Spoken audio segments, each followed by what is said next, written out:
Hi, everybody. Meteorologist Joe Thompson with you here from the NBC 24 Weather Center. We are expecting some active weather here as we go through the course of the day Wednesday into Wednesday night, and that also includes Tuesday night as well. So pretty prolonged stretch here that we're going to have to be on a little heightened alert here across our region. It was, of course, very hot and steamy out there for Tuesday afternoon. Temperatures did get up to the 90-degree mark in the Toledo metro area, and you factor in that swampy air, heat indexes in the mid to upper 90s. So hot and steamy for sure, and that is going to help fuel the possibility of thunderstorms as we go through the overnight. There was a complex of storms that made its way through the Great Lakes region as we went through the overnight Monday night, and the leftovers from that particular storm system, what we call an outflow boundary, could impact our storm potential as we head through the rest of this evening. In fact, this is what the current setup looks like right now. We've got two things going on. We've got the main area of low pressure and the associated cold front. That's going to be impacting us for the day Wednesday. However, to the south of that, we have that outflow boundary, which you have some cooler air that sinks out of that complex of storms and basically just creates another front. And that's going to provide the focus and some lift in the atmosphere. And we do expect some thunderstorms to fire along this boundary here as we go throughout our Tuesday evening and early Wednesday morning. And the air is unstable enough that there will be the possibility of some severe thunderstorms. So let's zoom on in here, give you an idea what to expect here as we go through the rest of this evening. This model really fires things up as we go into the evening hours. It may be a little fast with these, but some storms have been trying to get going this afternoon across northeast Indiana and northwest Ohio. Probably expect kind of isolated activity here as we go through the evening hours, but any storms that are able to get going will have the potential to become on the strong to severe side. Your main threat is going to be some strong wind gusts and very heavy rainfall. I think a better chance for showers and thunderstorms are going to come during the pre-dawn hours Wednesday morning. And yes, again, a few of these storms could be severe, so something to think about before you go to bed tonight. There's probably going to be another complex of storms forming over towards Lake Michigan, and that'll stream down that frontal boundary, the outflow boundary, into our area as we go towards early Wednesday morning. So it could be a little active out there as we start off the day.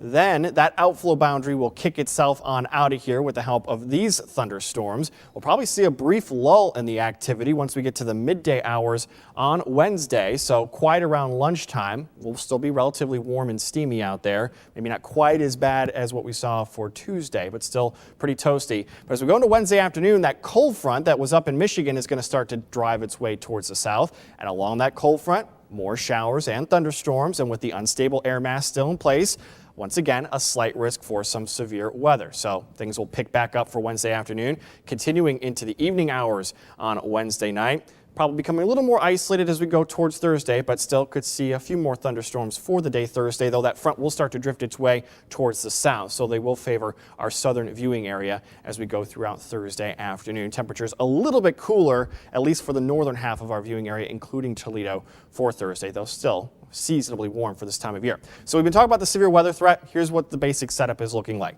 As we go through our Tuesday night, pretty much all of our area has a chance. Not everyone will see severe weather, but there's a chance everywhere you go. It's very tough to pinpoint the exact locations of where these storms were formed because they're such small scale. Our computer models are good, but they're not that good. As I mentioned, the main threat will be damaging winds and some locally heavy rainfall, and that could lead to some flash flooding. So again, if you encounter any roadways with water covering it, make sure you do not drive through that. Of course, turn around, don't drown. As we go into today, Wednesday, it's pretty much the same scenario. We'll still be under the gun for a slight risk for severe weather. Again, don't anticipate an outbreak, but that said, we could see an area of some damaging winds across the region, especially if we form a little line of thunderstorms.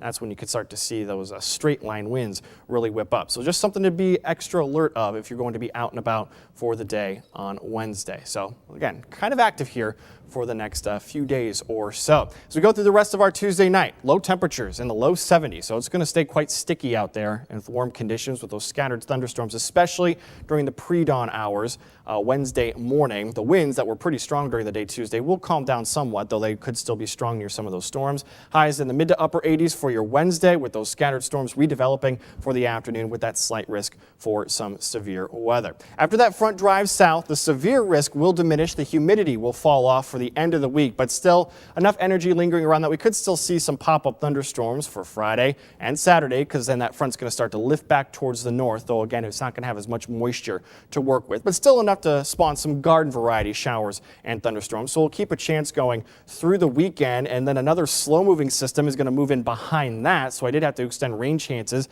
out into the beginning of next week, but temperatures do finally fall off. And I think by the middle of next week, we'll finally get some quiet weather, some refreshing weather, and very comfortable weather with temperatures falling back into the 70s. So just be alert here for Tuesday night and Wednesday, and then after that, things looking a little better as the severe threats diminish by Thursday.